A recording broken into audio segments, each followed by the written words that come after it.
vontade de subir no alto do monte, no lugar mais alto, aonde mais fizer eco, para que mais pessoas ouçam a palavra que eu vou ministrar hoje para a tua vida, com esse tema de uma vida extraordinária. Eu confesso para cada um de vocês que a cada momento que eu estudo e escrevo sobre o que eu estou pregando, eu sou mais edificado ainda. Eu sonho mais ainda. Eu fico mais apaixonado ainda pela palavra de Deus. Tem gente que, com o passar do tempo, parece que esfria no primeiro amor. Eu, com o passar do tempo, cada dia mais o meu coração queima. É o contrário. Não porque sou melhor, que não me canso, nada disso. Mas dentro do meu coração existe uma alegria muito grande, um amor muito grande por aquilo que faço. Salta a palavra de Deus aos meus olhos, o Espírito Santo me alegra o coração, me dá esperança. Eu realmente posso dizer para cada um de vocês que eu sinto na minha vida o que a palavra de Deus nos ensina. Aqueles que se cansam renovam suas forças em Deus. Ele te dará forças como a da águia para você voar alto. Deus te encherá do Espírito Santo para que você não desanime, não se canse. Eu agradeço a Deus por estar finalizando o ano e poder dizer o que o Caleb disse: continuo na mesma força para entrar e para sair, continuo acreditando no mesmo Deus. E eu espero, em nome de Jesus, que você, de alguma maneira, o Espírito Santo acesse o seu coração para que você realmente se encontre com aquilo que eu vou pregar nessa noite para a tua vida. Pode transformar. Apóstolo, talvez você pergunte assim: apóstolo, toda terça-feira o senhor fala a mesma coisa. Só que toda terça-feira eu vejo um disjuntor da parte de Deus. Disjuntor nunca é feito, por exemplo, quanto mais energia tem, mais potente o disjuntor tem que ser, e mais disjuntores tem que existir numa instalação elétrica, amém? Você tem na sua casa, pode não entender muito, como eu também não entendo muito. Mas quando você tem vários disjuntores, cada um é para uma área. Um é para 220, outro tem trifásico. Tudo isso é porque vai vir uma grande energia de fora e vai passar por esse disjuntor. Quando alguma coisa fica disfuncional dentro de casa, o disjuntor cai, né? Aí você vai lá e liga ele de novo, resolve o problema, liga ele de novo e tudo funciona direitinho. E eu creio que para a nossa vida também é assim. Que hoje você possa virar uma chave na tua vida e ligar, se conectar àquilo que Deus tem para você e você viva algo extraordinário de Deus para a tua vida. Amém? Hoje nós vamos estar abrindo em Romanos capítulo número 1. E nós vamos ler, embora a gente já pregou, mas nós vamos ler do versículo 18 e nós vamos até o versículo de número 21. Capítulo 1, versículo 18 ao 21. Quero levar você ao raciocínio. Diz assim, ó: a ira de Deus se revela do céu contra toda a impiedade e perversão dos homens que detêm a verdade pela injustiça. Porquanto o que de Deus se pode conhecer é manifesto entre eles, porque Deus lhes manifestou. Versículo 20.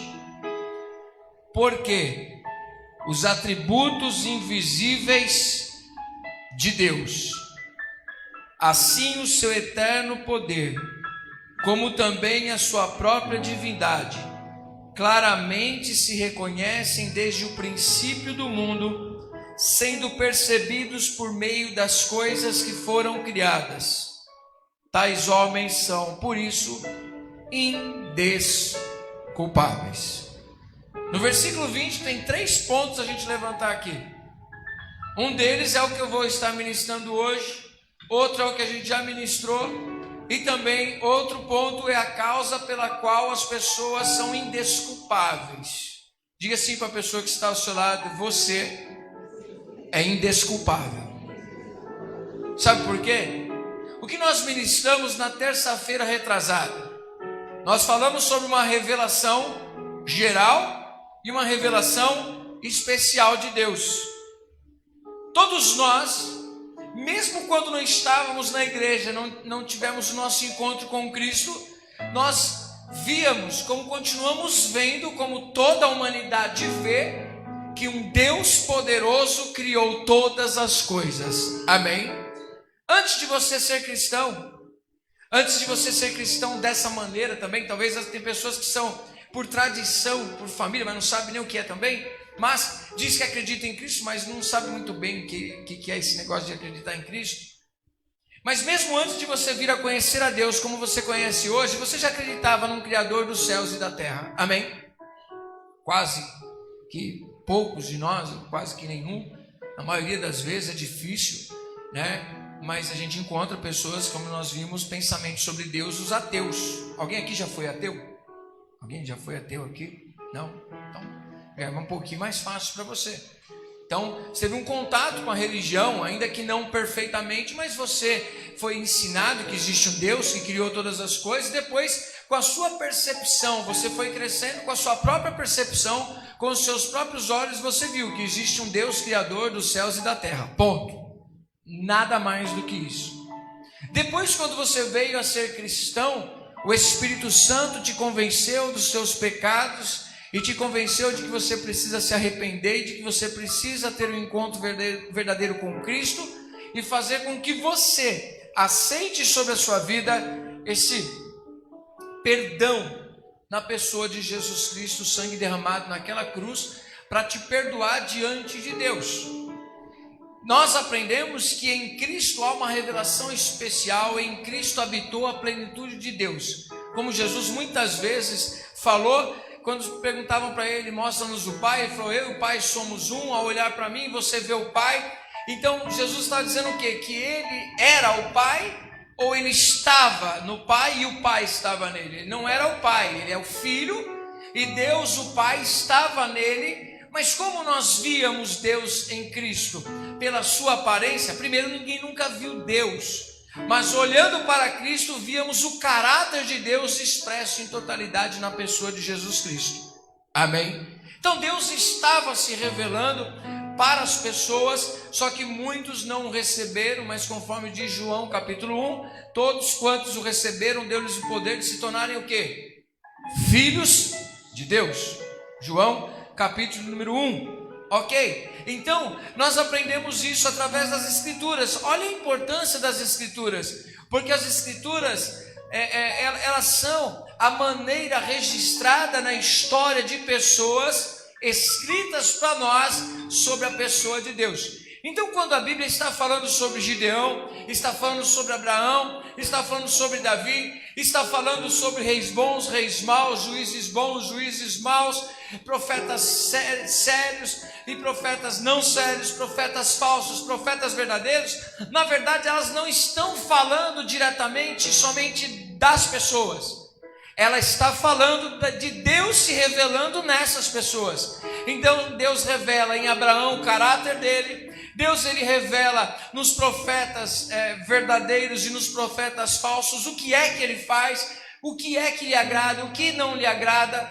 Quando nós estudamos Êxodo, quando nós lemos Gênesis, quando nós falamos sobre Apocalipse, quando nós falamos sobre qualquer outro livro da palavra de Deus, é a história de homens que estão tendo um relacionamento com Deus. E Deus está se manifestando e deixando registrado o que é que o agrada e o que é que não o agrada. Quem está entendendo, diga glória a Deus. Essa é a importância das Escrituras. Porque se você não conhece das Escrituras, logo você não conhece sobre Deus. Então este livro que você tem nas suas mãos é o registro de homens que viveram as suas experiências com Deus. E aí através dela nós vamos errar menos e acertar mais. Amém? Quem está entendendo, diga glória a Deus. Está comigo? Então nessas revelações já entendemos. Só que agora Paulo ele cita que os atributos, versículo 20, porque os atributos invisíveis de Deus. Ele está falando sobre atributo. Atributo são características que pertencem a uma pessoa.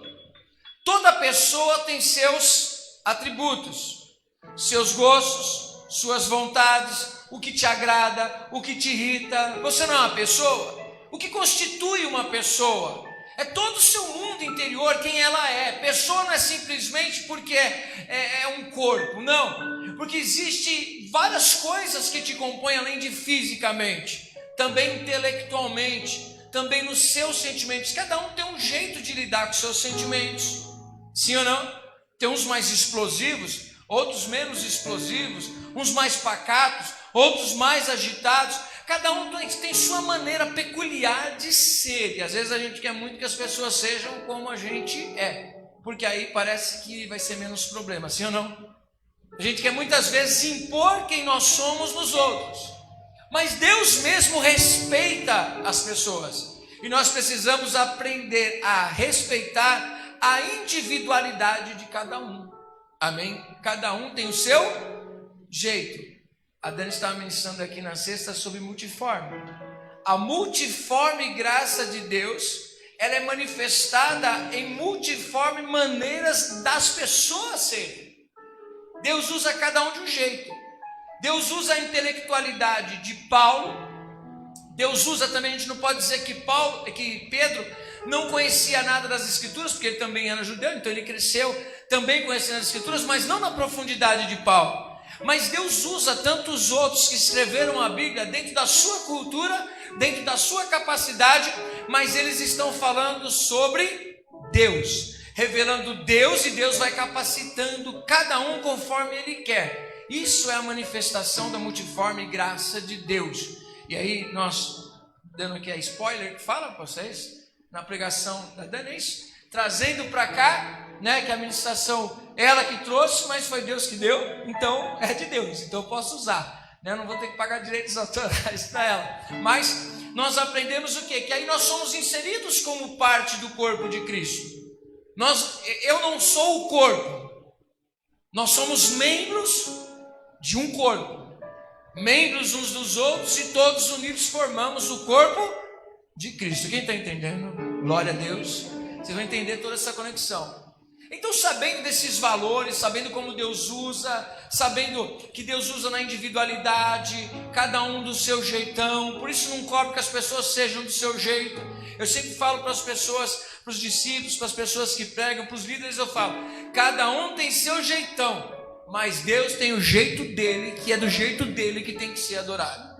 Cada um gesticula mais, um explica mais, outro explica menos, mas o interessante é que o centro da coisa é o quê? Deus. É a palavra de Deus. Esse é o centro para qualquer um que for pregar aqui. Amém? Quem está entendendo? Agora, quando nós falamos então de atributos, se Deus é uma pessoa, e Ele é uma pessoa, e não podemos confundir uma pessoa com corporalidade, ou seja, a pessoa ela tem que ter braço, tem que ter olhos, tem que ter cabelo, tem que ter dente, tem que ter unha para ser uma pessoa. Não é isso que a Bíblia está dizendo. Isso nós aprendemos que, como se chama, quem lembra? Antropomorfia, que é você dar um corpo para Deus, mas ninguém nunca viu Deus. Amém? Mas como Deus vai se comunicar? Nós temos que falar a linguagem das pessoas. Por exemplo, essa pregação que eu estou fazendo aqui. Imagine agora eu falar lá para as professoras, falar assim, ó, vocês vão pregar o que eu queria pregar, e eu vou pregar para as crianças agora. E aí eu vou pregar para elas sobre antropomorfismo. Esse criança fala assim, nossa, é X-Men isso aí? Elas não vão entender esse negócio todo que eu estou falando aqui. Então eu tenho que fazer de uma maneira pedagógica para que ela possa entender. Tem coisas que a Talielane que trabalha com isso, tem crianças que tem que ter um tratamento especial para elas, por exemplo, o autista, não é, irmão?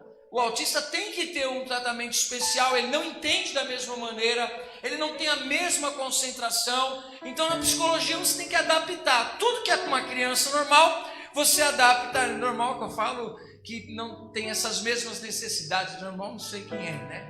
Mas Eu falo assim, é atípica e típica, né? Esse negócio, eu vou aprendendo esses negócios.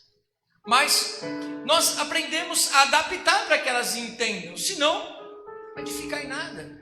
O psicólogo não proibiu o Filipinho de ficar assistindo um desenho muito infantil. É legal, mas assim, não amadureço. Então precisa passar um outro universo para ele. A mesma coisa é Deus com a gente. Se Deus quiser falar a linguagem dele, a gente fica assim. Durr. Então Deus, ele dá um jeito de se comunicar comigo e com você. E nessa comunicação com Deus, nós vamos perceber os atributos de Deus. Isso nos faz conhecer melhor o Deus que nós adoramos. Amém? Então, se nós não conhecemos a quem nós adoramos, a adoração nossa não será perfeita. A Bíblia nos diz, Jesus no seu encontro com aquela mulher samaritana, ela Jesus diz que Deus é Espírito. E importa que os que o adorem em Espírito também. Amém? Estamos comigo aqui? Estamos juntos? Agora Paulo citou para nós aqui, parece que assim, nossa apóstolo, mas isso tudo está em Romanos. É que a gente está mexendo na mente de Paulo, a gente está entendendo o que é que ele está dizendo. Do capítulo 2 para frente, tudo isso que foi ministrado para você, em geral, ele vai pegar parte por parte e explicar para a gente. Aí você vai ficar sem dúvida nenhuma, até o capítulo 8, você vai ficar sem dúvida nenhuma de você assumir o que é ser filho de Deus, uma vida extraordinária. Paulo, ele nos diz em Romanos 8, a visão que ele tinha sobre as dificuldades que ele passava, a visão que ele tinha a respeito de quem Cristo era. Ele tinha uma visão muito bem aberta sobre todas as dificuldades que ele passava, a ponto dele finalizar Romanos capítulo 8 dizendo: nada nos separará do amor de Deus, nem as lutas, nem as nossas dificuldades. Por quê? Porque ele entendeu, ele compreendeu as verdades de Deus. E eu confesso para vocês que na ministração de hoje eu fico em choque com o que ele compreendeu dos atributos de Deus. E eu quero trabalhar com você sobre esses atributos de Deus. Talvez você entregou sua vida para Jesus, talvez você acredite em Deus, mas nas suas orações, no seu dia a dia, parece que a sua compreensão de Deus não tem nada a ver com Deus da Bíblia. E eu quero apresentar para vocês hoje, ter essa ousadia. Nós não temos aqui como pegar e colocar uma marca que assim, eu apresentar uma múmia de Deus aqui, apresentar um corpo de Deus aqui, mas eu vou mostrar para você quem Deus é na história hoje através da palavra dele. Amém?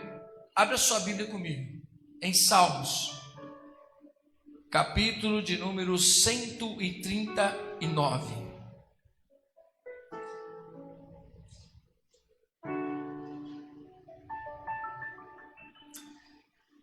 Salmo 139. E não fecha não, a gente vai acompanhar nesse salmo aí.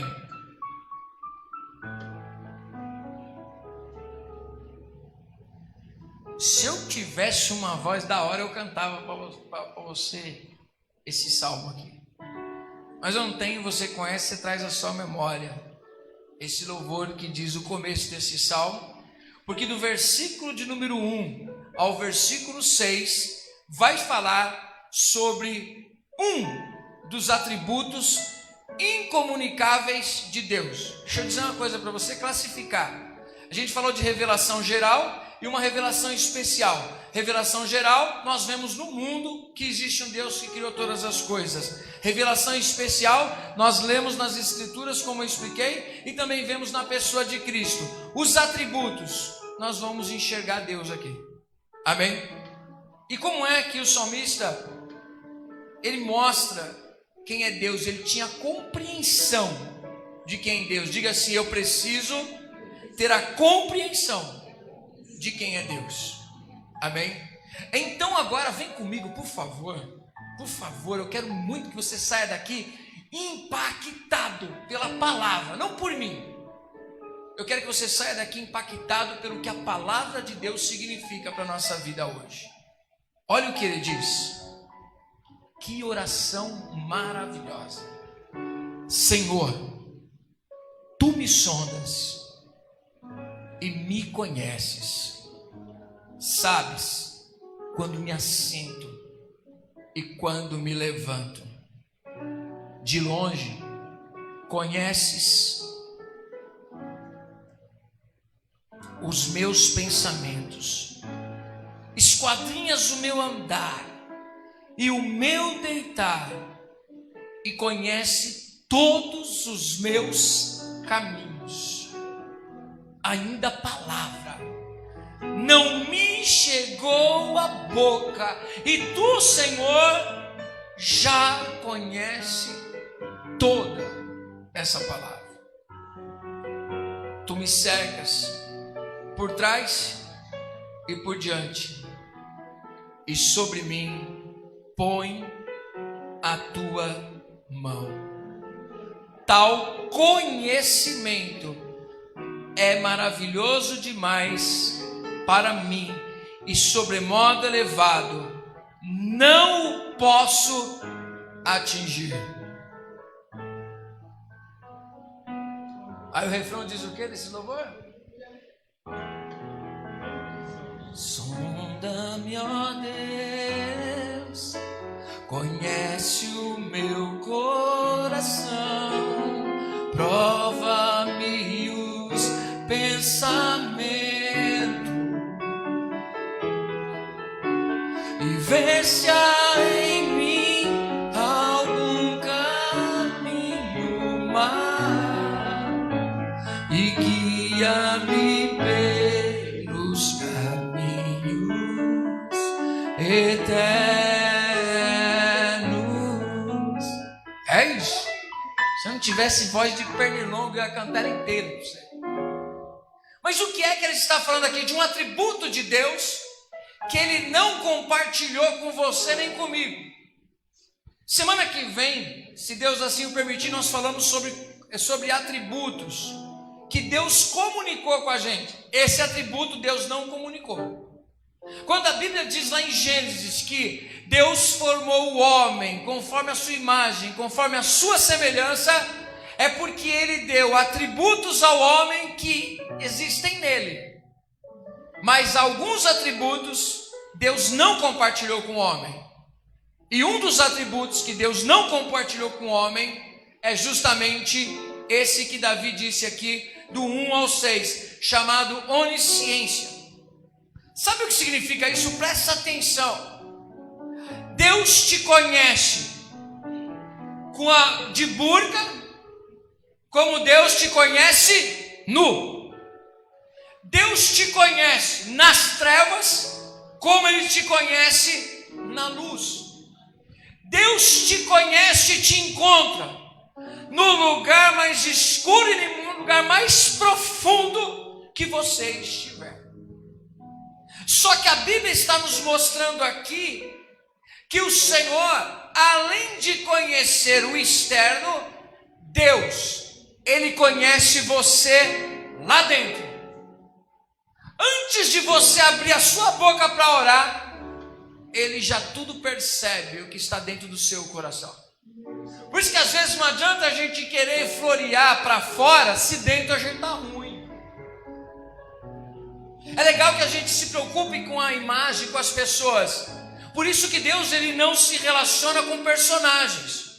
Que às vezes a gente pode chegar para uma pessoa e falar: paz do Senhor, está tudo bem? Sim, eu estou tudo bem. Mas Deus sabe que você não está bem. Deus conhece o seu coração. Deus sabe como você está dentro de você, quando você está pregando, quando você está sozinho, quando você está acompanhado. Aqueles pensamentos que ninguém conhece, Deus conhece tudo. Os pensamentos bons, os pensamentos maus, Deus conhece todas as coisas, sim ou não? Só que não se esqueça jamais que Deus, ele não enxerga somente o que é bom. Deus enxerga o que é mal. Quem está entendendo? É importante nós sabermos que Deus é onisciente, porque eu posso fazer alguma coisa e esconder da Fátima, sim ou não? E ela vai bater palma para mim e fala assim: nossa, o Adilson é da hora. Mas Deus conhece você por dentro. Por isso que Deus não vê como vê o homem. Deus conhece o interior. Lembra quando Samuel foi lá ungir Davi? Ele disse o quê? Olha, realmente esse vai ser o rei. Aí Deus fala assim: você está errado. Esse será, esse daqui tem pinta de rei, tem jeitão de rei. Aí Deus disse para ele: não atentes para a sua aparência, porque eu não vejo como vê o homem, eu vejo o coração. Deus vê coisas que juiz nenhum vê. Às vezes, se nós, por exemplo, fomos levados à corte, levados a julgamento diante do juiz, ele vai procurar o quê? Material palpável, material verdadeiro para fazer o máximo possível de um julgamento justo, sim ou não? Não adianta você chegar e falar assim, por exemplo, chega duas pessoas acusando uma a outra. Como é que o juiz vai saber a verdade? Não tem como ele saber a verdade. Ele vai ter que se basear em quê? Em fatos, sim ou não? Deus tem como enganar Deus? Não. Ele conhece. Isso é uma grande dádiva, grande maravilha, nós dizermos isso sobre Deus quando nós estamos passando por lutas e por dificuldades. Porque sabemos que Deus nos sonda e conhece as nossas necessidades. Mas Deus nos sonda e também conhece todas as nossas falhas. Diga para a pessoa que está do seu lado: não adianta você esconder, porque Deus sabe o que você fez no verão passado. Esse é um grande problema.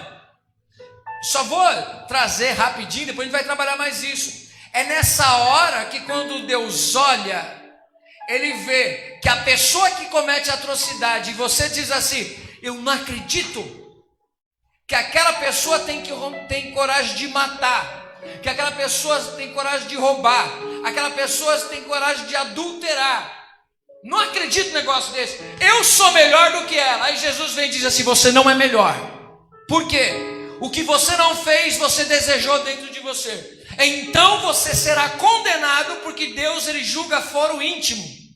Ele julga a gente com justiça. Porque não adianta. Deus, Ele conhece o nosso coração. Não adianta. Não adianta a gente pegar e colocar a capa de santidade na igreja e falar: eu estou invisível. Não.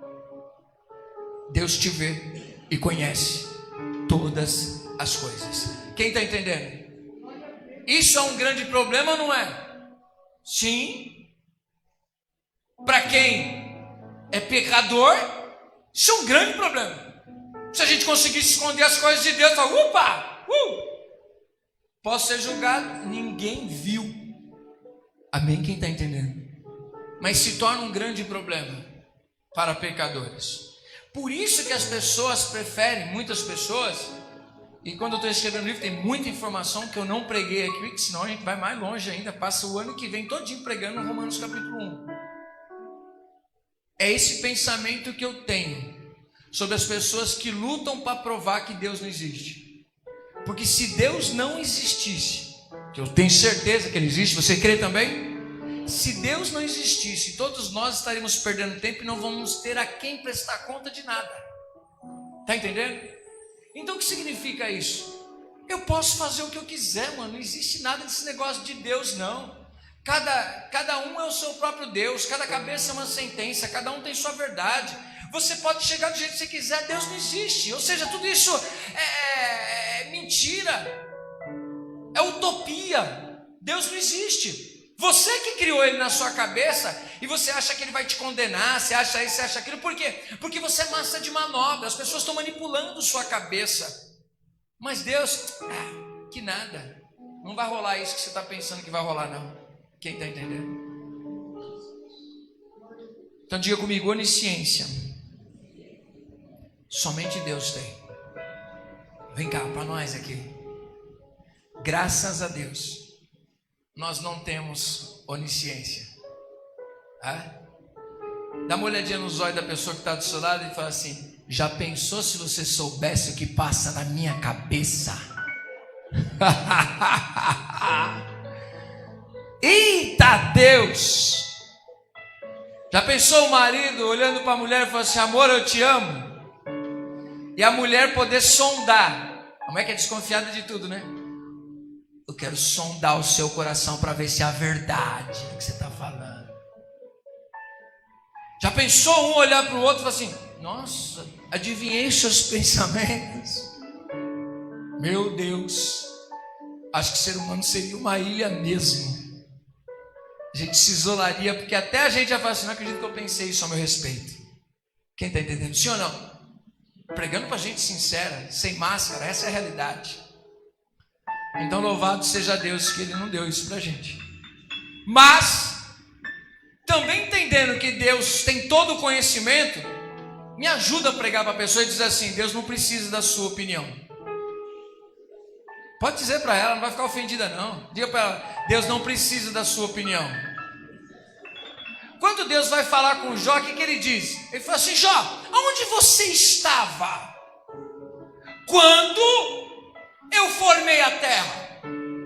Aonde você estava quando eu dei ordem aos céus e à terra, quando eu dei ordem aos luminares, quando eu estabeleci, quando eu criei as coisas? Aonde você estava?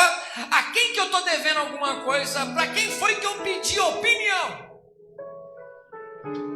Quem está entendendo? E para que eu não correr o risco, eu criei tudo, depois criei a mulher.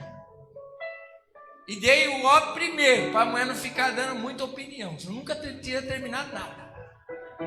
Brincadeira, gente. Mas a realidade, nem homem nem mulher, Deus não precisa da gente. Deus não precisa da nossa opinião para a gente ficar assim: Deus, se você fizer isso, se você fizer aquilo. Deus fala assim: você está querendo dizer que eu não conheço todas as coisas? Isso mostra também que tem ações de Deus que são baseadas na sua ciência, no seu conhecimento, que você não tem. Por isso que nós somos desafiados a viver pelo quê? Fé. É dizer assim: eu acredito que o que Deus está fazendo é o melhor, porque Ele sabe de todas as coisas. Quem está entendendo? Fé na onisciência de Deus. Só que não para por aí. Além de conhecer todas as coisas, agora também existe onipresença, outro atributo, que Deus está em todos os lugares ao mesmo tempo. Nós estamos aqui cultuando a Deus, amém? Tem outra igreja ali para o Tucuruvi que com certeza está cultuando a Deus. Deus está aqui? Deus está lá. Quando nós estamos pregando aqui, e às vezes você não está na igreja, Deus pode estar com você aí, na sua casa. Deus está em todos os lugares, porque a presença de Deus enche todos os lugares.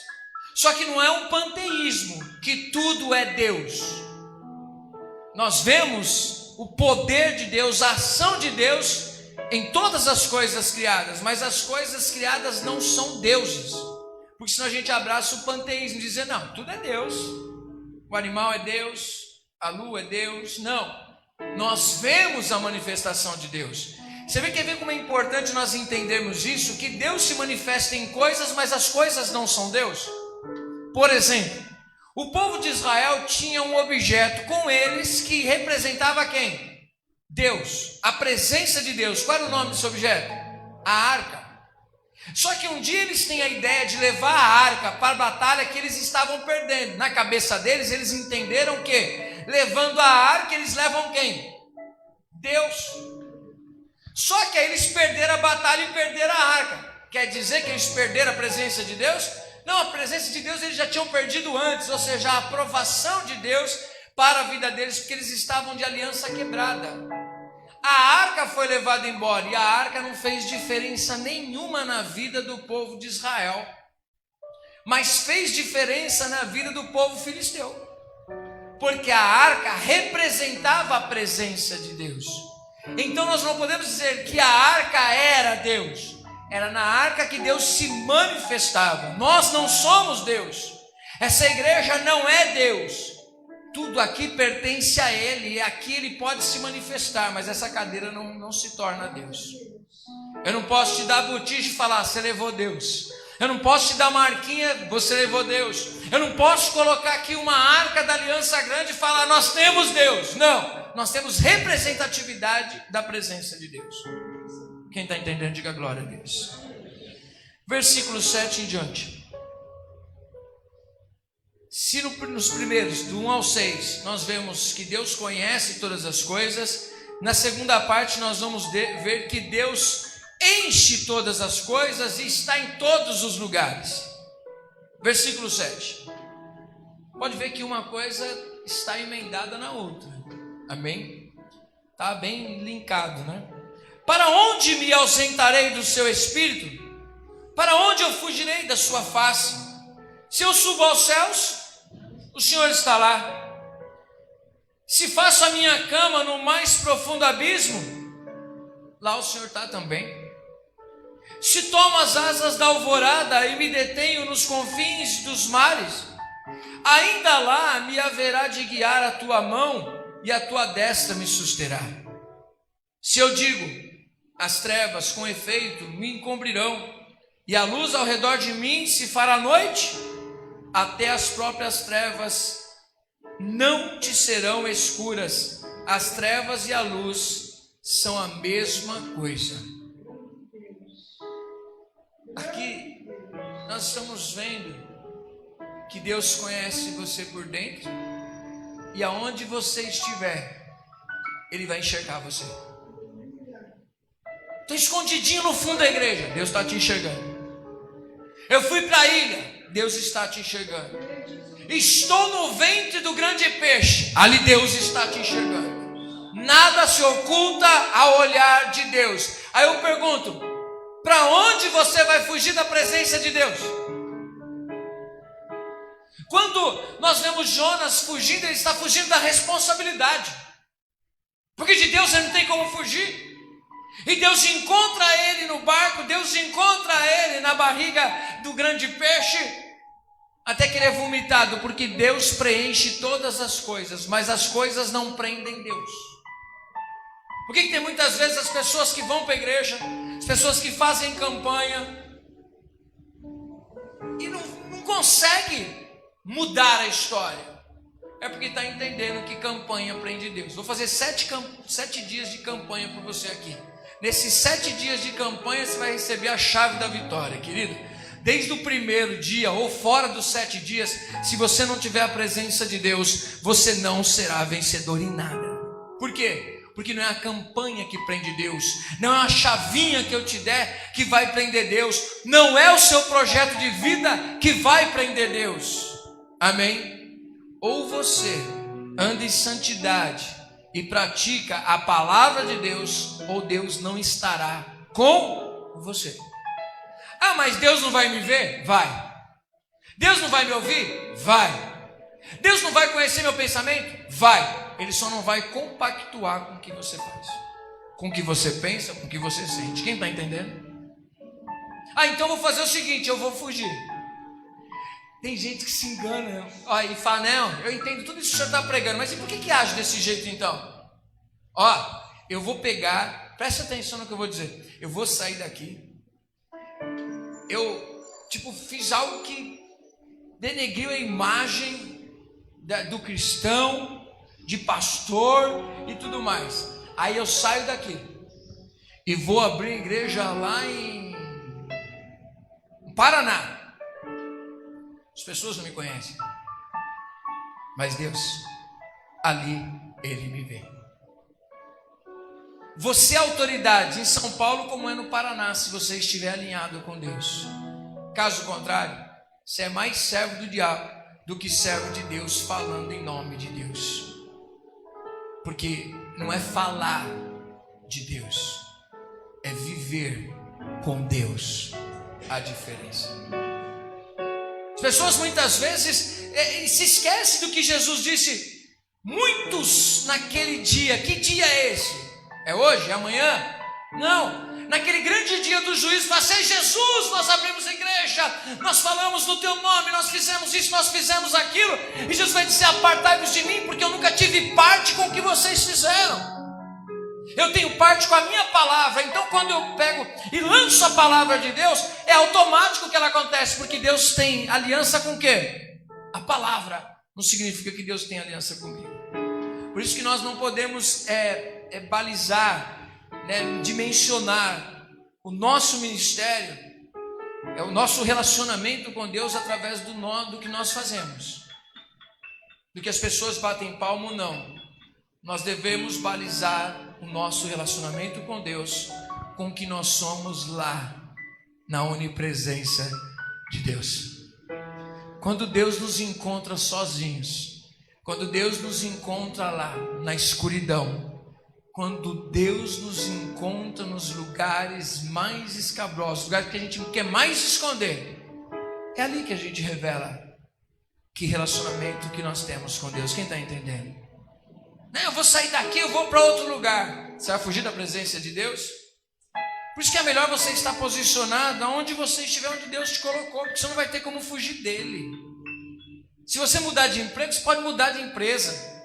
Você pode mudar para a esquerda, para a direita, para a empresa disso, para a empresa daquilo, você pode mudar o que for, mas da presença de Deus você não muda. Ou você tem autoridade aqui, ou você não vai ter autoridade em lugar nenhum. Quem está entendendo, diga glória a Deus. Terceiro ponto que nós vemos aqui, o poder de Deus. Diga assim, onipotência. Versículo 13 em diante. Pois tu formaste o meu interior, tu me teceste no seio da minha mãe. O que significa? Que quando você estava formando, Deus estava formando você lá no ventre da sua mãe. Só que se você entende que a onisciência de Deus é perfeita, a onipresença de Deus é perfeita, você vai aceitar o poder dele como perfeito, porque Deus sabe o que ele fez. Talvez você olhe para você e fale assim, não, eu não deveria existir, não deveria ser assim, não deveria ser assado. Se você existe é por uma permissão de Deus. Diga assim, eu existo por uma permissão de Deus. Amém? Qual o projeto e os planos que ele tem ao meu respeito? Eu prefiro que você vá para a Bíblia, porque não importa como você veio, se você foi fruto de um amor, se você foi fruto de um acidente, não importa. Deus permitiu que você viesse desse jeito que você veio e você é amado por Deus. Amém? Glória podia ter sido mais forte. Olha só o que ele diz. Por que eu tenho essa concepção? Porque ele diz que quando eu estava sendo formado no ventre da minha mãe, aquilo que os médicos não acompanhavam, Deus acompanhava. Apóstolo, mas e por que acontece isso? Por que acontece aquilo? Justamente por não termos onipresença e onisciência, nós ficamos com interrogação. Mas para quem confia, confia plenamente em Deus. Amém? Quem está entendendo, diga glória a Deus. A gente está construindo uma vida extraordinária. Porque a gente não tem como explicar por que a minha filha, a não ser um acidente genético, ela tem síndrome de Down. Mas Deus permitiu. A gente tem como explicar o que aconteceu com o Felipe? Não. É o que a gente mais quer, foi o que a gente sonhou? Não.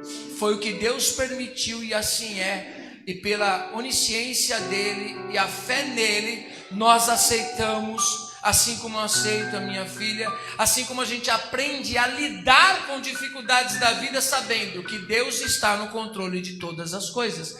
Ele conhece coisas que eu não conheço. Amém? Me dá resposta, apóstolo. Deus não precisa dar resposta a ninguém. Se você confia em Deus, um dia você vai enxergar o outro lado da moeda e você vai ter entendimento disso. Hoje, o que te pertence é olhar esse retalho e você nem entender muitas coisas dessa história que muitas vezes você tem interrogação. Não adianta arrumar culpados. Está aí. E temos que lidar com as situações que acontecem na nossa vida.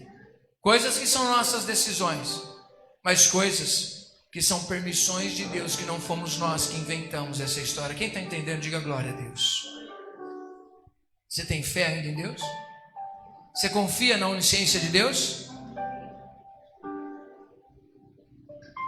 Então, se você tem fé na onisciência de Deus, ao invés de questionar, você aceita. a vontade de Deus, que é boa e agradável. Ele diz: graças te dou, visto que por modo assombrosamente maravilhoso me formaste. É maravilhoso? É, mas é assombroso. Assombroso que a gente fala de espanto, por causa da complexidade. Já parou para pensar como há uma complexidade na gente? Na nossa formação? É muito doido o negócio, gente. Já parou para pensar só nas sinapses que acontecem na sua mente? Você está ali, de repente, você começa a conectar coisas muito mais rápido que um computador. Você consegue viajar muito tempo atrás da sua vida. Às vezes você vai na sua infância assim, ó, coisa que você teria que clicar num botão, clicar em outro botão, para você chegar no computador, em questão de frações de milésimos de segundo, pá! Vem aquela imagem da sua infância.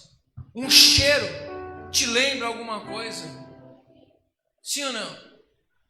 Olha só como que é assombroso isso.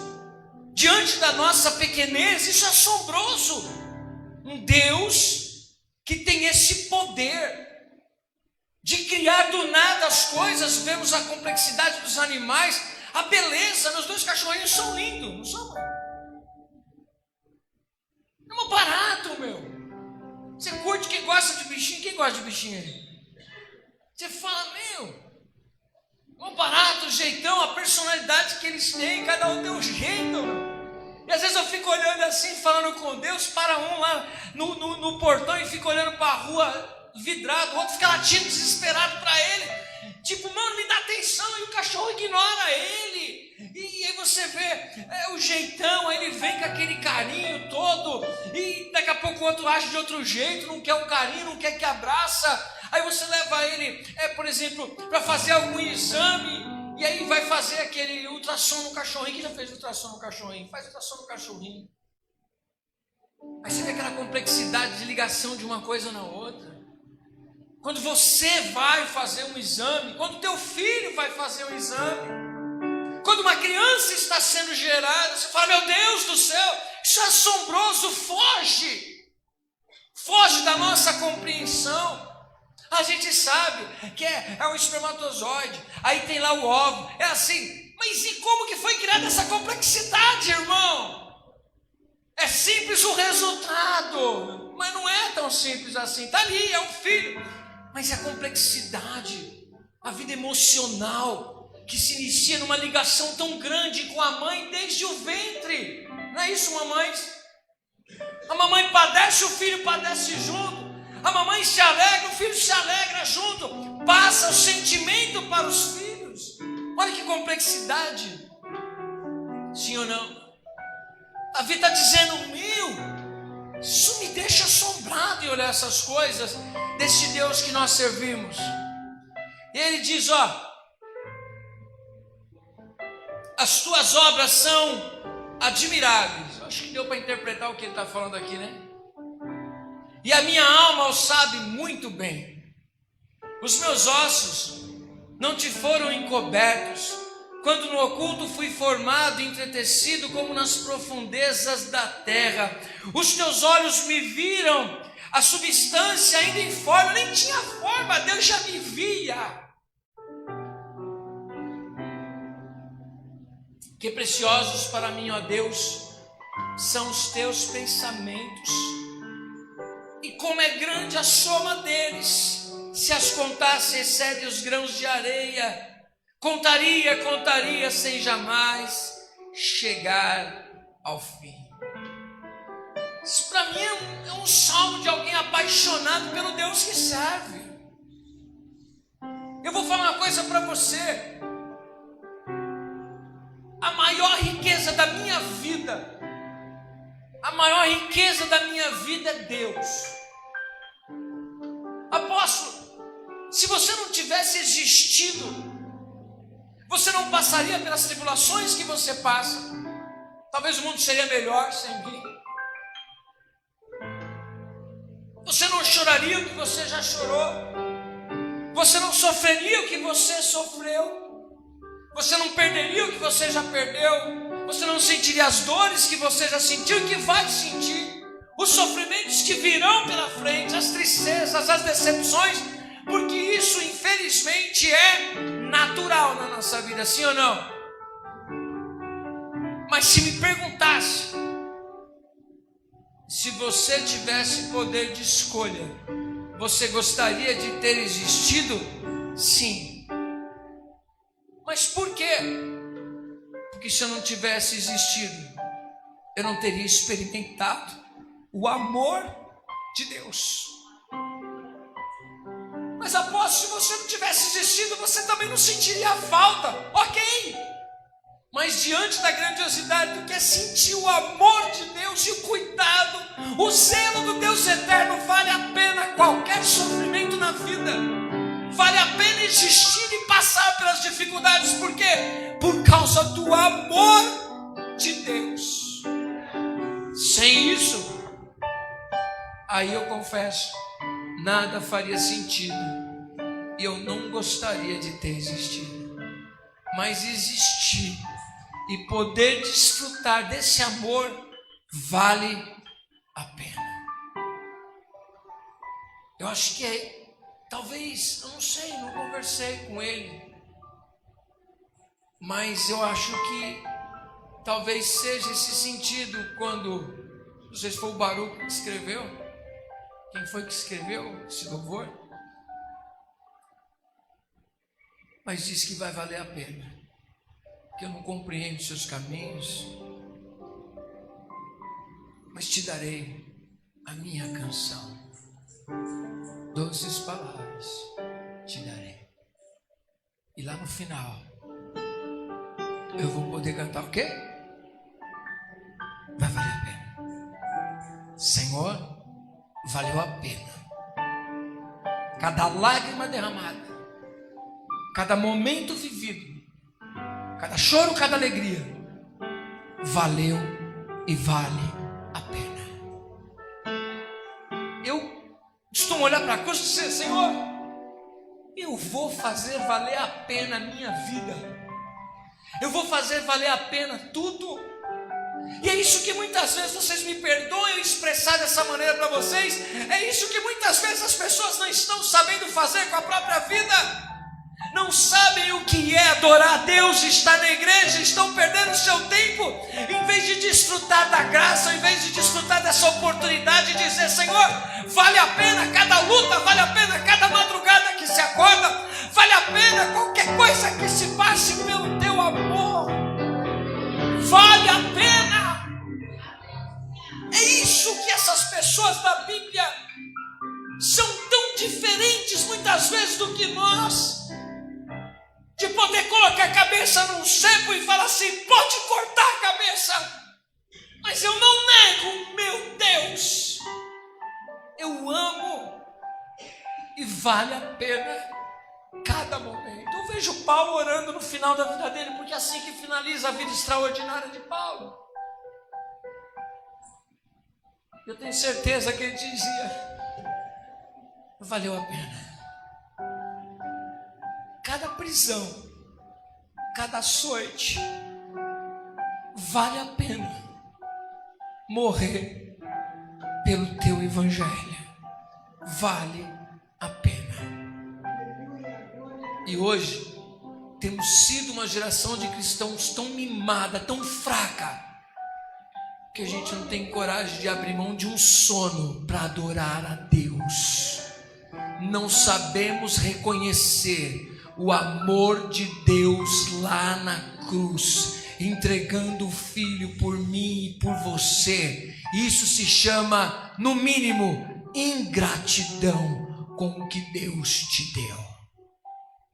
Quem está entendendo, diga misericórdia. Apóstolo, quer dizer alguma coisa? Não, estou dizendo que a Bíblia diz. Nada mais do que isso. Posso ser condenado, posso ser preso, posso ser abandonado, mas essa é a verdade do Evangelho. Eu não merecia estar aqui, nós não merecíamos ter essa igreja, nós não merecíamos o ar que respiramos, não merecemos estar aqui para adorar a Deus, e Deus nos dá essa grande oportunidade oportunidade de adorá-lo. E ainda ele diz: eu recebo a sua adoração. Isso é maravilhoso. Porque eu não estou falando para você daquele teu amigo da esquina, eu não estou falando do apóstolo Adilson, eu não estou falando do pastor Ciclano, eu estou falando do Deus poderoso. Este Deus aqui, ó, onipotente, onipresente e onisciente. Apóstolo, mas isso é o que mais pesa. Mas agora tem 3 atributos de Deus que faz a gente se derreter como cera no altar, queimando de amor por Ele. E podemos confiar. A gente confia em pessoas e se decepciona. Porque hoje a pessoa pode te amar, amanhã a pessoa pode te odiar. Eu fico feliz com os meus discípulos, eu fico feliz com a minha liderança, eu fico feliz com a minha igreja, que Deus colocou nas minhas mãos. Mas quantas vezes eu também não fiquei feliz com a mesma igreja e as mesmas pessoas não estão aqui? Eu não fiquei feliz com a mesma liderança e elas não estão aqui. Ok, que Deus as abençoe aonde estiverem. Mas eu não posso colocar a minha fé e o meu serviço a Deus baseado em pessoas, se não desisto. Eu preciso acreditar no caráter de Deus. Mas como assim, apóstolo? Existe uma característica em Deus que não se encontra no ser humano. Quem já gostou muito de uma coisa e depois deixou de gostar dessa coisa? Já? Vocês gostou muito de um refrigerante, aí deixou o refrigerante. Gostava muito de uma lasanha, pastor Vitor, agora não gosta mais de lasanha. Coisas que a gente gostava e deixou de gostar. Coisas que a gente fazia e fazia total sentido para a gente. Andar com uma pessoa, estar num lugar, fazia total sentido. De repente, não faz mais sentido nenhum. Sim ou não? Já aconteceu isso com você? Já aconteceu isso com pessoas que estavam ao seu lado? E parece que quando vão embora leva um pedaço de você. É assim ou não é? A insegurança. Senhor, e meu emprego? Posso perdê-lo. Os meus amigos? Posso perdê-los. E os discípulos? Posso perdê-los. E as pessoas? Posso perdê-los. Não retires de mim o teu Espírito. O que faz uma pessoa alcançar uma vida extraordinária não está nessa terra.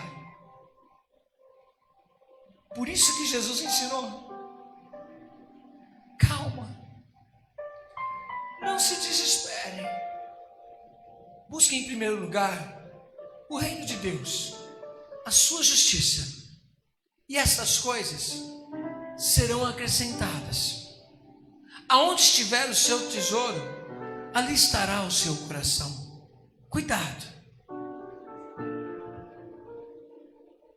Não juntem tesouros na terra. Ele disse: não tenham. Eu disse: não juntem. Ou seja, não desesperem por causa disso, porque o ladrão pode roubar. A corrupção pode fazer o país ficar num buraco tão grande que vai lá o governador e mete a mão na poupança que você guardou tanto, como aconteceu na época do Collor. Sim ou não? Pode acontecer que na decisão dos nossos presidentes ou dos governadores mundiais tomem decisões que tragam grande prejuízo. Pode acontecer, como aconteceu de Covid. Coisas podem acontecer com essa nova variante. Tudo é mutável. Tudo muda. A glória de Deus é que Ele não muda. Ele é o mesmo ontem, Ele é o mesmo hoje, e Ele é o mesmo eternamente. Ele é o Deus que criou, Ele é o Deus que tem poder, Ele é o Deus que cura, Ele é o que restaura, Ele é o que abre, Ele é o que levanta, Ele é o que abate. Ele é Deus, Ele é Deus. Tudo está nas mãos dEle. Apóstolo, mas eu posso confiar em Deus totalmente, porque Ele é imutável. Chamaram Balaão e falaram assim: Balaão, vem, amaldiçoa aquele povo para mim. Balaque pagou para Balaão, mas Balaão disse: eu direi somente o que o Deus eterno colocar na minha boca. Balaque diz: amaldiçoa. E Balaão disse: como eu vou amaldiçoar quem Deus abençoou? Ele não volta atrás. Ele viu Israel justo, ele viu Israel alinhado. Ele não vai voltar atrás, porque eles estão posicionados. Deus abençoou, e uma pessoa abençoada por Deus é irrevogável. Ele disse: você está abençoado, e ponto. Você está abençoado. Quando ele diz você vai ser, ele está perdoado, você está perdoado. Mas lá na frente Deus não pode jogar na cara. Não, Ele não vai fazer isso, porque Ele não muda. O que Ele disse está feito. Por isso Jesus lá na cruz Ele diz: Pai, está consumado. Ponto.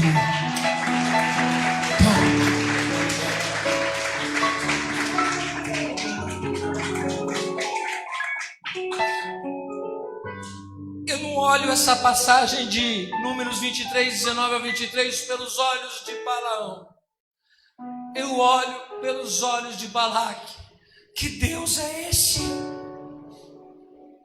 Eu olho pelos olhos de Faraó e falo: que Deus é esse? Quando ele pergunta, ele fala: quem é este Deus para que eu ouça? Eu não conheço esse Deus.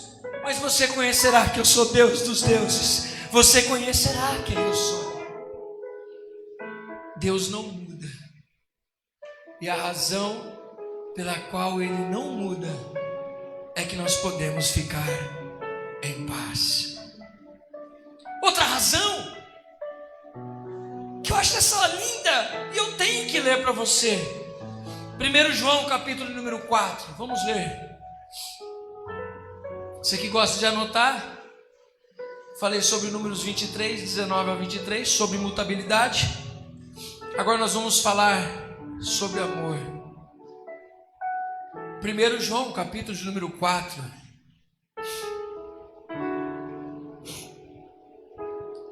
Achei para nós, a gente ler junto. Só coloca aqui porque não ligaram lá, vou ter que ler aqui. Então alguém liga ali para mim, por favor, para me ler aqui de frente.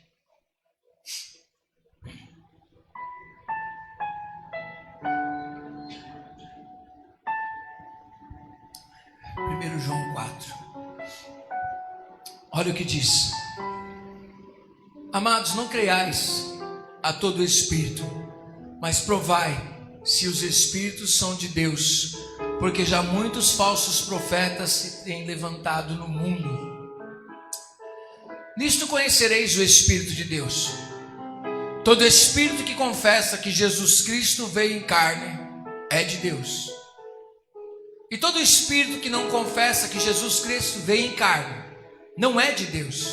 Mas este é o espírito do anticristo, do qual já ouvistes que há de vir, e eis que já agora está no mundo. Filhinhos, sois de Deus. Eu vejo aqui uma carta de um amor tão grande. Até nos escritos eu consigo sentir isso da parte de Deus. Filhinhos, sois de Deus e já os tendes vencido, porque maior é o que está em vós do que o que está no mundo. Do mundo são, por isso falam do mundo e o mundo os ouve. Então, nós somos de Deus. Aquele que conhece a Deus ouve-nos, aquele que não é de Deus não nos ouve. Nisto nós conhecemos o espírito da verdade e o espírito do erro. Amados, amemo-nos uns aos outros, porque o amor é de Deus, e qualquer que ama é nascido de Deus e conhece a Deus. Aquele que não ama não conhece a Deus, porque Deus ama. É isso que está escrito lá? Porque Deus é amor. Diga assim: Deus não ama, Deus é amor. Ele ama todos. Ele ama todos, sem distinção alguma. É que nem todos desfrutam desse amor, mas Ele ama todos igual. Continua. Nisto se manifestou o amor de Deus para conosco. A expressão do amor de Deus, que Deus enviou o seu Filho unigênito ao mundo, para que por Ele vivamos. Nisto está o amor, não em que nós tenhamos amado a Deus, mas em que Ele nos amou a nós e enviou o seu Filho para a propiciação pelos nossos pecados. Nós amamos por reciprocidade, sim ou não? Quem ama por reciprocidade aí? Alguém ama por reciprocidade? Poucos. O que é amar por reciprocidade? Você quer descobrir? Quem é casado aí?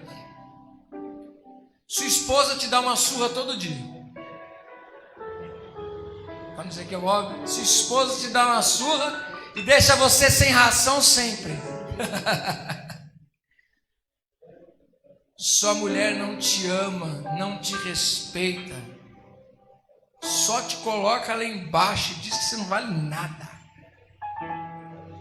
Seu amor cresce a cada dia por essa pessoa, sim ou não? Sim ou não?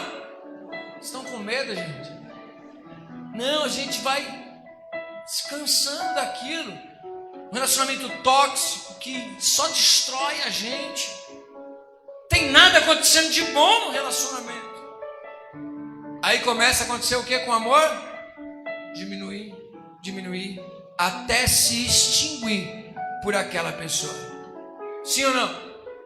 Isso é amor de reciprocidade. Por quê? Nós cultivamos o amor ou não. Sim ou não? É verdade ou não é, gente? Deus ama assim? Não.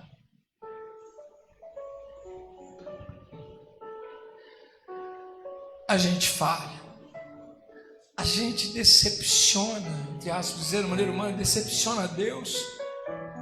A gente fala o que não deve, age como não deve, se porta como não deve, não valoriza o amor de Deus, não valoriza quem Ele é. Nos esquecemos muitas vezes de tudo que Ele fez na nossa vida, e ainda assim Ele diz: eu te amo.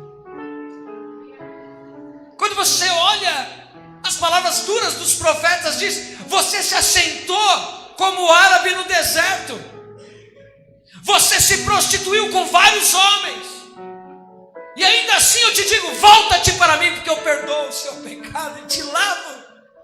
Ele está tratando de um povo que se portava como uma prostituta. Quando ele usa a história de Oséias, ele está falando de um povo que se prostituiu. Mas na mesma passagem de Oséias, capítulo 1, ele diz: agora eu chamarei um povo que não era meu povo, e eu não serei o Deus dele, eu serei o Pai, eu serei o Senhor deles. Eu vou fazer uma aliança diferente com eles, eles serão chamados meus filhos. Um Deus que ama, mesmo quem o trai. Quem já traiu Deus?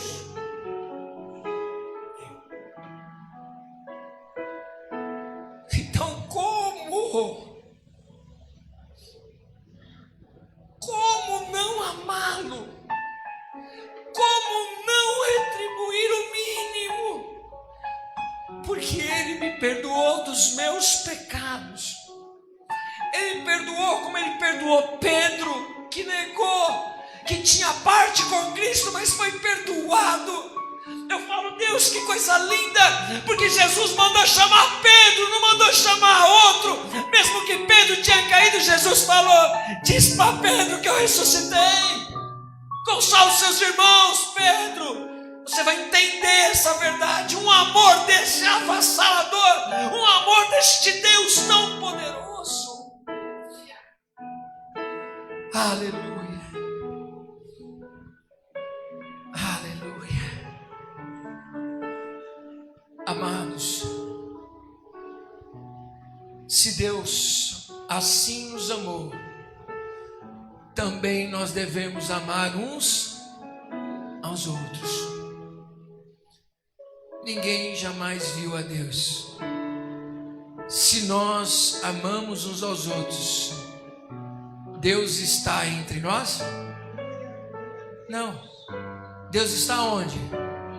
Em nós. E em nós é perfeito o meu amor? Não. O amor de Deus que se expressa através de mim. Nisto conhecemos que estamos nele. E Ele está em nós. Ele nos deu o seu Espírito Santo. Aleluia.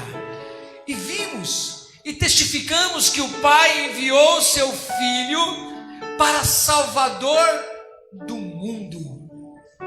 Qualquer que confessar que Jesus é o Filho de Deus, Deus está nele e Ele está em Deus.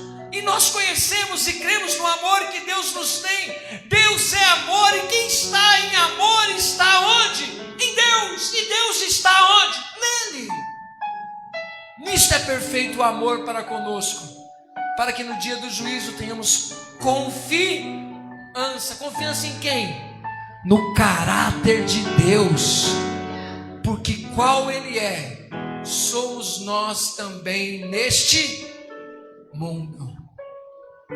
No amor não há medo, não há temor. Antes, o perfeito amor lança fora o medo, porque o temor tem consigo o quê? A pena. E o que teme não é perfeito em amor. Ele está dizendo isso por causa do Deus onipotente, onipresente, onisciente. Só que ele está confiando na imutabilidade de Deus, que Deus não vai mudar o seu caráter. E ele está dizendo: Deus me ama apesar das minhas falhas. E eu confio tanto porque ele disse que me perdoava em Cristo, e no dia final eu estou perdoado. Só que agora eu não tenho mais medo de Deus. Eu o amo. E eu sei que Ele me ama.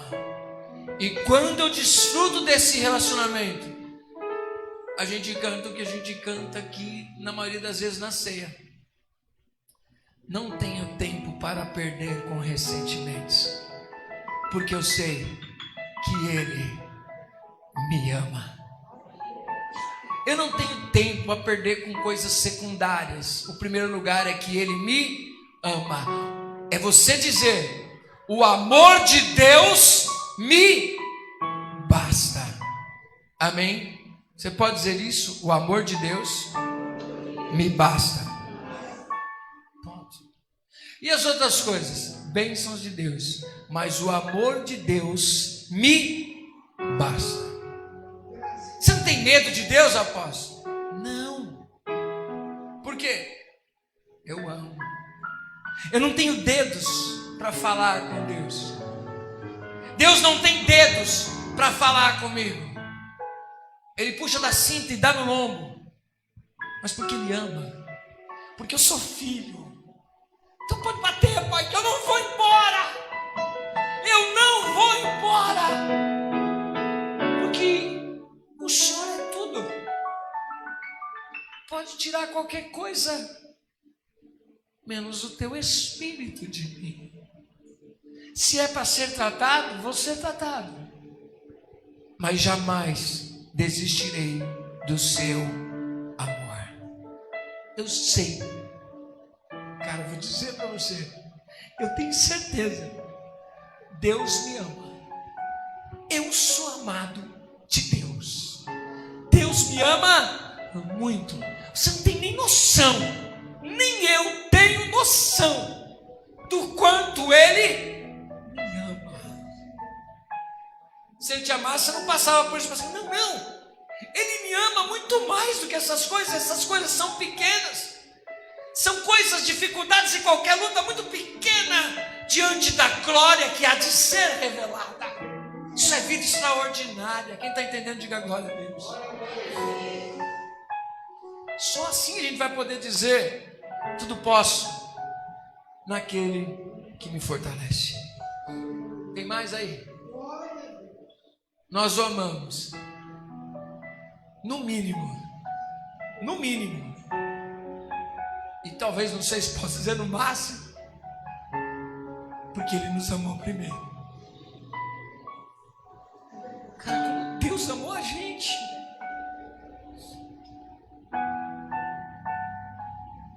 Se alguém diz: eu amo a Deus, mas odeia seu irmão, é mentiroso. Pois quem nos ama, quem não ama a seu irmão, a qual viu, como pode amar a Deus a quem não viu? E dele temos este mandamento: quem ama a Deus, ame também o seu irmão. Tem mais aí? Acabou? Tem mais aí? Não vou ler, né? Vou ter que explicar mais ainda. É um livro tremendo. Olha, eu tenho um Deus onisciente que sabe de tudo. Eu tenho um Deus que está presente em todos os lugares que eu tiver. Não tem como me esconder de Deus, ou seja, está fácil de me condenar. Eu tenho um Deus poderoso que manda tudo que Ele falar, a coisa acontece. Mas ao invés de ter medo e ir para a destruição e me afastar, eu confio no caráter dEle, que é imutável, um atributo dEle. Confio também no amor de Deus. E por último, eu confio na misericórdia de Deus. Neemias capítulo 9, versículo 31, para a gente finalizar aqui. Aleluia.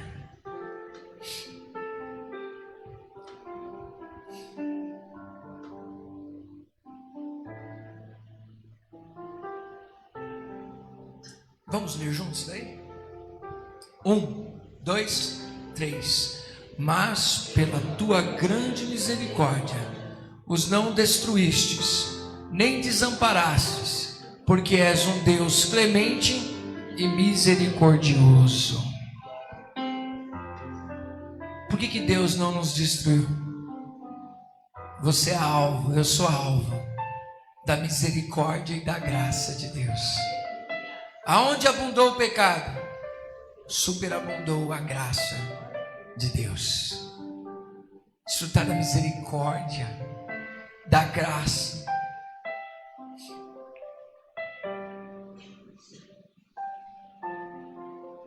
Olha que Deus maravilhoso. Posso te contar rápido uma história? Existe um Deus lá no céu que a letra do papel não pode descrever. Acompanha comigo isso. Ele lá, Ele cria o homem, Ele desce sempre para se relacionar com o homem. Amigos, relacionamento de amor.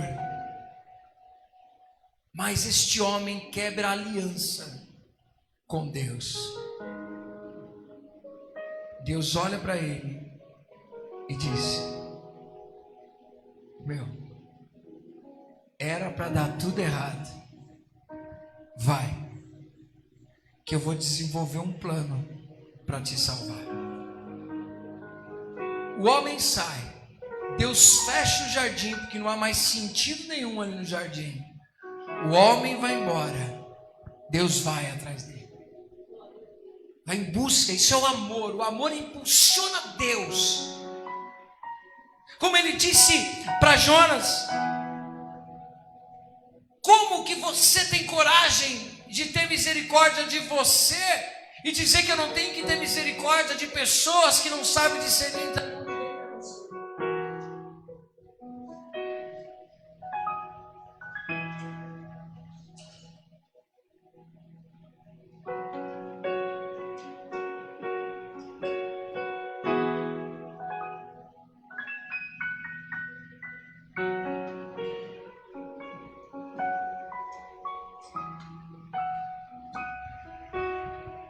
Eu vou ter misericórdia sim. Deus clemente, bom, tardio irar-se.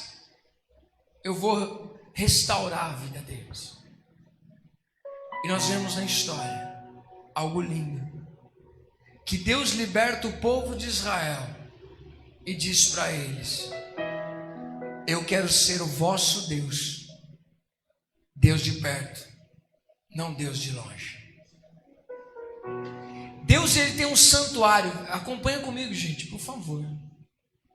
Aonde ele habita.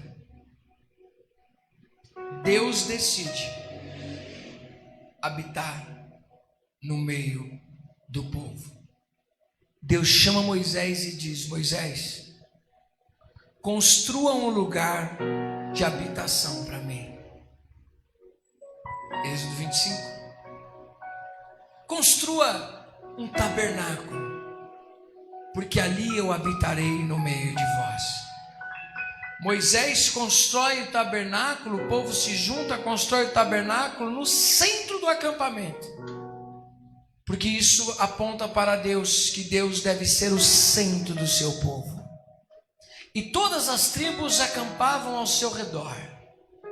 Diz a palavra, no finalzinho do Êxodo, quando eles vão inaugurar o tabernáculo, eles estavam do lado de fora orando. De repente, do céu há uma manifestação da glória de Deus naquele lugar. Diz a palavra de Deus que de noite, quando eles abriam as portas da tenda deles, eles olhavam lá no tabernáculo. O que tinha de noite? O fogo da presença de Deus. Quando era de dia, eles olhavam, tinha o quê? A fumaça, a nuvem sobre o tabernáculo. Era a presença de Deus. A nuvem se levantava, o povo levantava o acampamento e ia embora. A nuvem ficava, eles não se mexiam. Ou seja, eles eram direcionados por Deus. Passado um tempo, nós temos a inauguração do templo feita por Salomão. Salomão, ele entra no templo e diz: Senhor, se o seu povo errar e se arrepender, ouve a oração que for feita neste lugar. E na inauguração do templo, a glória de Deus, a fumaça de Deus encheu todo o templo. Acompanha comigo, raciocínio. Até aí nós conhecemos o poder de Deus, nós vamos vendo nas escrituras as pessoas desfrutando do caráter de Deus, da graça e da misericórdia. Só que quando chega em Jesus, ele habitou no meio de nós. Quem era o tabernáculo de Deus na terra no tempo de Cristo? O próprio Cristo. Ele mesmo disse: derrube esse templo e em 3 dias eu levantarei. Ele estava dizendo do tabernáculo. Mas qual tabernáculo? Ele era o templo de Deus na terra.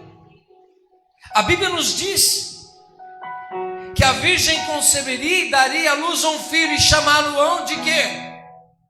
Emanuel, que significa Deus conosco. Deus está conosco na pessoa de Cristo. Ele disse, e para mim, estava comentando hoje à tarde que Helena falou assim: nossa, você imaginou se abrir a porta da janela da sua casa, abrir a porta da sua casa, você dar de cara com a glória de Deus sendo manifestada lá naquele tabernáculo? Seria lindo ou não? Sim ou não? Esse é o grande problema, que a gente não tem essa realidade hoje. Sabe por quê? Paulo nos ensina essa realidade. Jesus disse que ele subiria para o Pai e enviaria um outro, da mesma essência, Consolador. E esse Consolador é o Espírito Santo de Deus. E ele disse que ele nos guiaria em toda a verdade. Agora, presta atenção no que Jesus disse: na casa do meu Pai há muitas moradas. Quem são as moradas de Deus? Não. Eu não sei se você entendeu. Deus veio e habitou no tabernáculo no meio do povo. Deus veio e habitou no templo no meio do povo. Deus veio em Cristo e habitou no meio do povo. E agora Deus em nós habita, porque somos templos do Espírito Santo de Deus. Uma vida extraordinária entende que ela é templo vivo do Espírito Santo de Deus. Quem é você? Templo vivo do Espírito Santo de Deus. Quem é você? Casa do Altíssimo, lugar onde Deus habita. Gente, você tem noção que esse Deus que eu estou pregando para você é o Deus que habita em você? Porque em Cristo fomos perdoados, em Cristo fomos amados, e em Cristo nos tornamos habitação do Deus poderoso. Apóstolo, mas eu queria tanto ver aquelas manifestações lá no deserto. Olha para dentro de você. Deus quer se manifestar na sua vida. Você é o altar de Deus. Você tem um lugar que é o Santo dos Santos de Deus, lá no seu interior, no mais íntimo, no mais escondido. Ali Deus quer habitar. Deus quer fazer essa aliança com você. Quem está entendendo, diga glória a Deus. Gente, quando a gente entende plenamente isso, tudo toma um sentido novo na nossa vida. Espere em nome de Jesus que toda essa pregação faça total sentido para você. Porque se ela não fizer sentido, sua vida jamais será extraordinária. Você pode alcançar uma vida financeira estável. Você pode alcançar um relacionamento, um casamento dos sonhos, ter o filho dos sonhos. Mas se você nunca sentiu o que eu estou pregando para você, você não entrou na eternidade de Deus. E hoje a eternidade quer vir para você. Deus quer habitar no teu coração. Deixa eu convidar você a se colocar de pé nesse momento.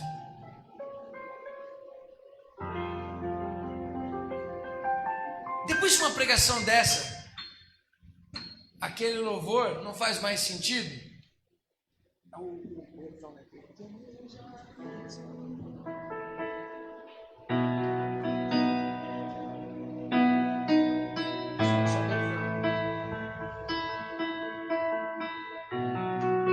Aí esse louvor faz sentido. Lembra dele? Quem lembra? Qual louvor é esse? Tá só o refrão dele. Mas assim, será que você já pisou no Santo dos Santos? Se você, deixa eu te dizer, eu não estou falando, eu posso dizer que é o mesmo sentimento que há em mim, que é o sentimento que há em Cristo, é o sentimento que está na Bíblia. Eu não estou dizendo que eu sou perfeito, mas se você não tem esse sentimento, você nunca entrou no Santo dos Santos. Eu sei viver em qualquer lugar, você não entrou no Santo dos Santos. Eu consigo viver sem estar na igreja adorando, Eu consigo viver sem sequer examinar as Escrituras. Eu consigo viver sem sequer passar um momento pensando em Deus. Você se iludiu. Fizeram uma fumaça cenográfica, apagaram as luzes, acenderam a luz ocre, deu um sinal de fogo, um ambiente de adoração. Você ficou emocionado pelas músicas, pelo som do teclado ou pelo som dos instrumentos, e você se emocionou muito, aleluia. Mas você não foi marcado pelo Santo dos Santos. Quem é marcado pelo Santo dos Santos faz o que o povo fez quando estava em cativeiro. Canta pra gente as músicas de Sião. Não faz isso. Não faz isso porque eu não consigo. Eu não consigo viver longe. Eu não consigo. Se não é para te adorar, eu morro. Se não é para estar te servindo, se não é para cantar, adorar o teu nome, se não é para te servir, então eu morro, porque eu não posso viver sem a tua presença. Eu não posso, Senhor. Eu prefiro estar na escadaria da tua casa do que estar na casa da festa. Eu prefiro estar na escadaria da tua casa, nas portas do teu átrio, fazendo jejum, do que no lugar da festa. Por quê? Porque eu te amo. E tudo isso faz sentido para mim, Deus. Tu és o meu bem maior. O Senhor é o meu tudo. Eu já fui envolvido pela tua fumaça. Eu já entendi a tua palavra. Eu já entendi que eu sou templo. Não dá para viver de outro jeito. Quem entende, dá glória a Deus. Apóstolo, o senhor me julga? Eu te julgo? Jamais. Jesus mesmo disse: nem eu julgo. Tem alguém que julgue? O Pai. Apóstolo, mas eu nunca entrei. Aí é que está. No tabernáculo só tinha uma entrada, um único caminho, a verdade e a vida, que era Jesus. Só existia dentro uma luz acesa, a do Espírito Santo, que refletia sobre os pães da preposição, os pães da presença, que era o lugar aonde se representava o pão, Jesus. Se não entrar lá, não dá para ver essas coisas. Se não entrar no Santo dos Santos, não tem experiência, não é marcado, não é Deus fora, não é Deus ao seu lado, é Deus em você. Não é Deus andando do seu lado, não é Deus fazendo as coisas para você, é Deus se movendo em nós. Deixa Deus mover. Sabe um outro que jamais poderemos cantar como adoração se não tivermos a experiência? É só aquele louvor que diz que eu não tenho medo de Deus. Eu entro na nuvem e vejo a glória sem medo. Por quê? Sei que fui perdoado dos meus pecados e posso entrar na presença de Deus. Não vamos ficar cantando, adorando por causa do horário. Se fosse um seminário, agora era a hora de ir passo a passo passeando dentro do tabernáculo. Mas saiba disso. Se você consegue viver longe de Deus, você ainda não descobriu o que é ter Ele perto de você. Se você consegue viver sua vida sem adorar a Deus, você ainda não foi marcado pelo Santo dos Santos. Não foi. Mas antes que você desista, saiba que Deus quer te levar até o Santo dos Santos. Gente, é que é muita coisa para dar informação para vocês. Como que funcionava para se entrar no Santo dos Santos? Hebreus diz que Jesus entrou de uma vez para liberar o caminho para mim e para você. E Deus está te convidando hoje, vem.